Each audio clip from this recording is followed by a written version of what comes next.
Hey guys, this is Amy with Stick with the Plant, and today I'm coming to you again from Hilton Head, South Carolina, and we are talking about your patterns and habits. Stay right here, I'll explain.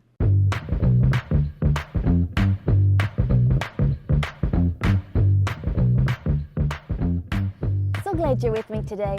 Just this morning I was sitting in my chair. I love to sit in the surf, and how that the waves were coming in and going back out. The Lord was just talking to me about the tides of the ocean and how they are directly connected to the moon. And he said, now in your life, there should be some patterns like the tides. There should be some habits that are directly connected to me. Those tides, they're high, they're low, depending upon the moon. Now, there's things that we're going to continually need to do based on our relationship with the Lord, what he's instructing us to do. Now, I've heard it been said that a man's success is tied up in his daily habits. There's something about if you could take a man and see what he does every day, if you could notice his habits, you would know whether or not he can be a success.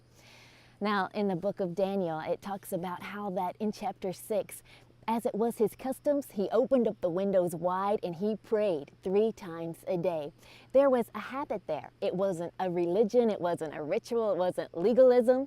It was a pattern he had developed in his life, acknowledging God and inviting the blessing into his life. So I was just talking to the Lord this morning about those patterns and those habits in my life. And so many places in the Word of God, it talks about how we get up early, we seek Him early. I've heard it said that the first hour of each day, if you get up an extra hour early, that's called the selfish hour. You can do what you need to do to better yourself. That's for me, it's spending time with God and it's exercising. I'm not taking any time away from my family or from our career or what needs to be done that day. No, we got up early to make a pattern, a habit, to get something done, to develop our character on the inside. Now in Hebrews chapter 11 and verse 6, it says that, God is a rewarder of those who diligently are seeking Him. There's something about diligence that the Lord likes, that He'll honor, that He'll bring increase into our lives. If we can make a pattern of it, if I can, listen to Him and hear what He wants done for that day. Trina Hankins said this to me one time. She said, Amy, if you could meet with the CEO of your company every morning for 15 minutes, would you do it? And I said, oh yes, certainly I would.